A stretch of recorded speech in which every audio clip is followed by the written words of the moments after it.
It's the middle of the night, and you wake up startled, worried about the state of the world, the health of your family, how all of this will end. It's 11 a.m., and another wave of panic paralyzes you just as you try to get some work done. By 2 p.m., the day seems endless. By 4, unbearable. By 7, you're ready to veg out, watch the tube, play a game, surf the net. Now, imagine a newborn waking up in the middle of the night. It's dark, colder outside of a belly, and likely a little scarier. The baby is helpless, at the mercy of others, barely able to move its head, and something is happening inside, pangs of hunger or discomfort. But the baby doesn't have words to know what is happening. It just feels increasingly uncomfortable and scared. It doesn't know what to do yet. So it cries out in distress to those who seem to be in charge.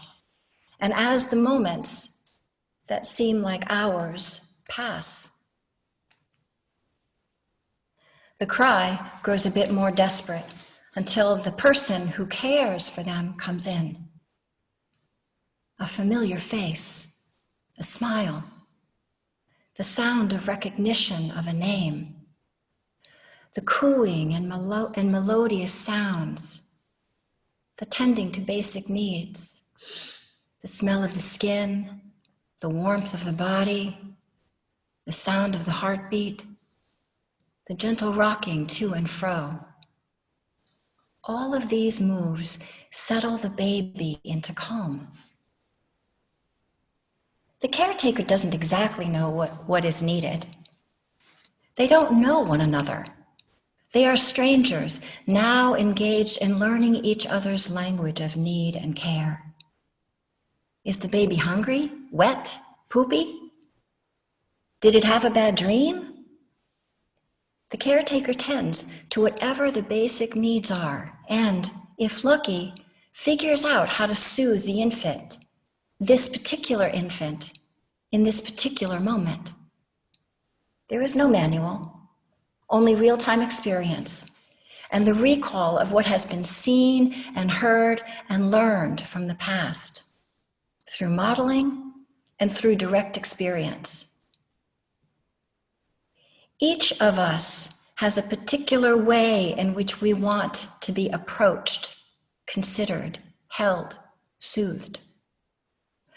We cannot always know how to respond to our own needs, but we have a lifetime to learn the ways of holding and soothing ourselves by trial and error, just like the caregiver of a newborn.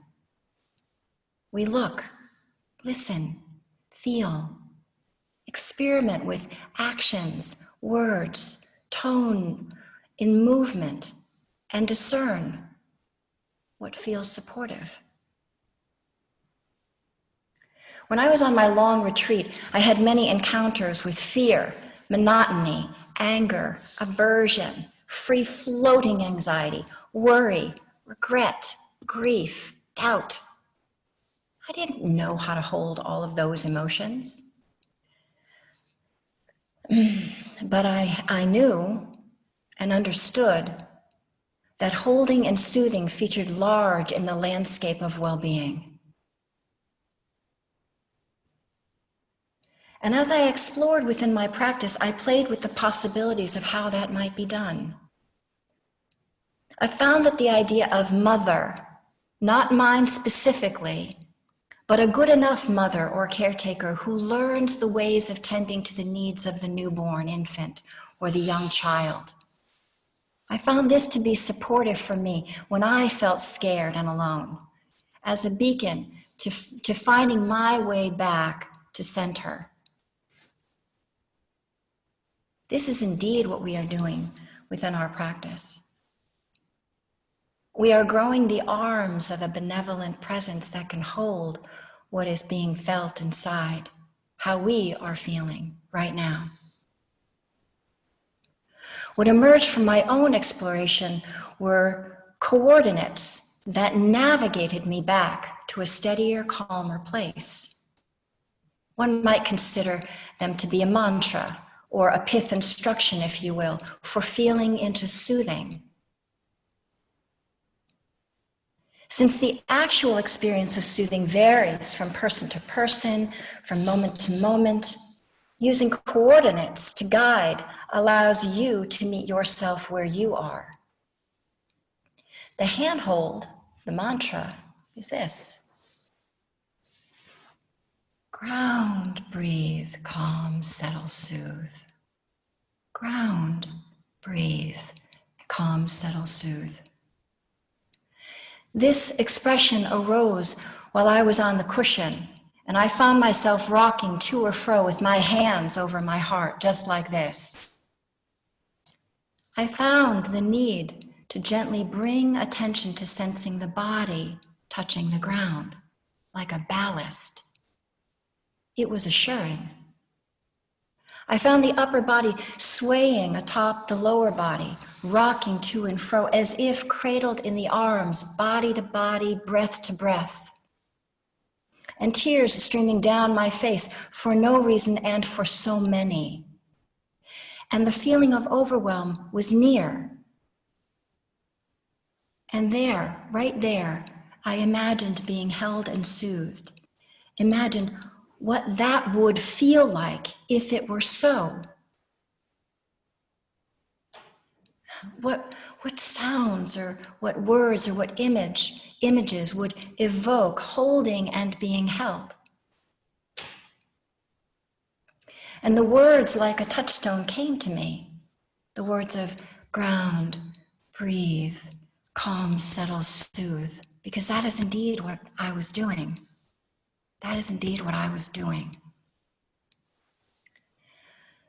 These words are markers for the organism. Notice the body making contact with the ground. This tells the body in its own language that it's safe to relax some of its vigilance, and that it has a place in which it can relax its vigilance. Breathe. Breathe into the body sitting on the ground. Fill it with air. Refresh the system. Release the stale, the tense, the frozen on the exhalation. This is how the central nervous system rocks itself into ease. Keep letting the body and breathing find their own way into ease. Sway, rock, soften, allow, as if the tender arms of a caregiver were holding you. Coo. Whisper tender words that your heart-mind longs to hear, that you are not alone, that you are loved, that whatever feelings are happening right now have a right to be there. And even though you may not know how to hold them, you're going to continue to try this and that as a caregiver would tend a newborn infant. Calm, settle, soothe. Soothe the body, soothe breathing, soothe the heart-mind. Each of us has a particular way in which we want to be approached, considered, held, and soothed. Let yourself learn the art of soothing. It's for your welfare. It will escort you to more freedom, to more ease of well-being.